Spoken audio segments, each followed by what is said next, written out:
Cricket cricket আমার কাছে school ফাঁকি দেওয়ার পুরো একটা সাহসের নাম। শুধু কি আমার কাছে, আমাদের কাছে, আমাদের শৈশবে টিভি সেটের বিনোদন আর ব্যাটে স্টিকারের দাম।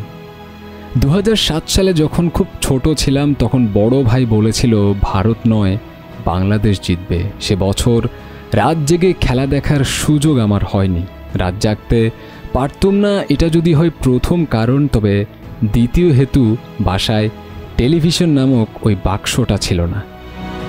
আমার শৈশবে বড় হওয়ার সাথী ছিল সাকিব, তামিম, মুশফিকেরা, সদ্য জাতীয় দলে পা রেখেছিল যারা।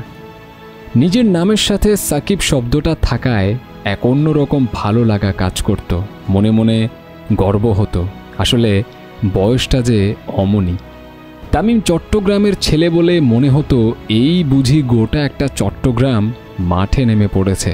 আবারও শুধু কি আমি নিশ্চিত যাদের নাম বা স্থানের সাথে এসব ফুটন্ত তারাদের নাম বা স্থানের মিল ছিল, সকলের মনেই তখন একরকম চাপা গর্ব ছিল।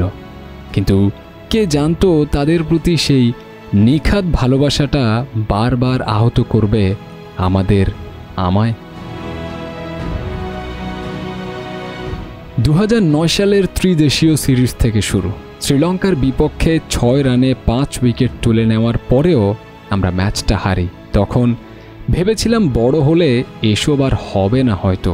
পরের বছর নিউজিল্যান্ডকে হোয়াইট ওয়াশ করে সেই ভাবনার প্রতিফলন ঘটেছিল বটে, তবে ভুল ছিলাম। পরের বছর বিশ্বকাপে 58 আর 78-এর লজ্জা, এসব যেন কেবল বাংলাদেশের সাথেই ঘটে। 12 এশিয়া কাপের আলো জ্বালিয়ে শেষ মুহূর্তে 2 রানের আক্ষেপে কাঁদল গোটা দেশ। 16তে নির্বোধের মতো 3 বলে 2 রান করতে না পারা, 18-র নিদাহাস ট্রফিতে ফাইনালে হারা। পরের বছর বিশ্বকাপে নিউজিল্যান্ডের ম্যাচটাতে সামান্য বোকামির কারণে টুর্নামেন্ট থেকে বাদ। 21 সালের বিশ্বকাপ টি20 ও 22-এর এশিয়া কাপের স্মৃতি। ক্রিকেট, ব্লাডি ক্রিকেট, আবেগ যেন মরণ ফাঁদ। থাক, ওসব কথা আর না বলাই থাক। এত সব কিছুর পরেও বাকি যা রয়, ম্যাচ জয়ের সেই নীল আঘাতগুলো যেন আগ বাড়িয়ে কথা কয়। এই নীল আঘাতকেই আমরা আজ বড্ড ভালোবাসি। এটাই তো রয়ে যাওয়া স্মৃতি। আঘাত পেলে ভাবি এই শেষ, ক্রিকেটার না। কিন্তু আমাদের সাথে বড় হওয়া তারাদের দেখলেই সবটা ভুলে আবার টিভির সামনে বসে পড়ি।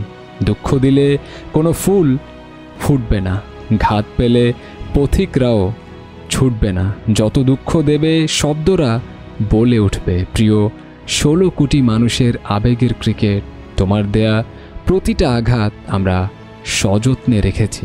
সব আঘাত ফিরিয়ে দেওয়ার জন্য হয় না, সব আঘাত নুইয়ে পড়ার জন্য হয় না।